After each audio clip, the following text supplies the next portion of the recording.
wanted to get a cake ordered for her granddaughter's first birthday, and the only thing that she wanted to make sure was there was no egg. So I had a perfect pumpkin spice cake recipe. I know what you're thinking, a 1-year-old would not like that, but I really have this cake dialed in when it comes to the spices and adding too much and changing the flavor profile. This is one of the top cakes that everybody enjoys when I make it, so I'm just very happy to make this cake.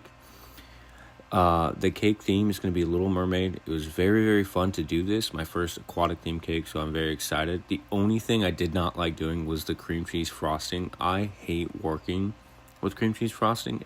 It takes so much time to pipe and to make sure that it's smooth as opposed to American buttercream. However, it does taste very, very good.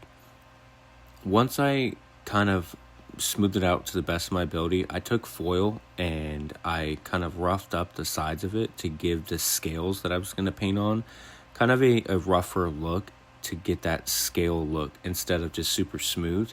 It worked out kind of in my favor because as I pull off the stencil, it sticks to the cream cheese, which is, again, very difficult to work with. However, the theme that I was looking for the scales and the painting was something very dark, like deep ocean, and as you rise to the top of the cake, it gets lighter and lighter to the surface. And then on the top of the cake, I plan to do kind of graham cracker crumbles and make it look like sand and have all the seashells and other aquatic theme stuff on top of the cake. So this stencil worked out very well for me.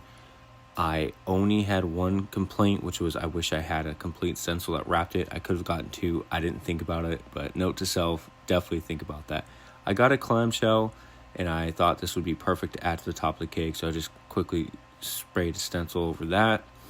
And then moving on to the cake, one of the things that I really did enjoy was all the different molds. I wish I had more plant molds, but it did take a long time to get this done and set properly. I broke so many of them trying to get it out of these molds. Sometimes it's very difficult. The molds are not easy to work with.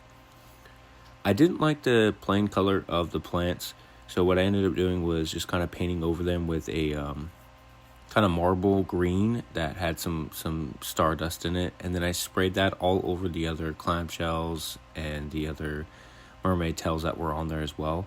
I used pearl candies as the bubbles. I saw that in a lot of the cakes, and I stole that design. This was the aftermath.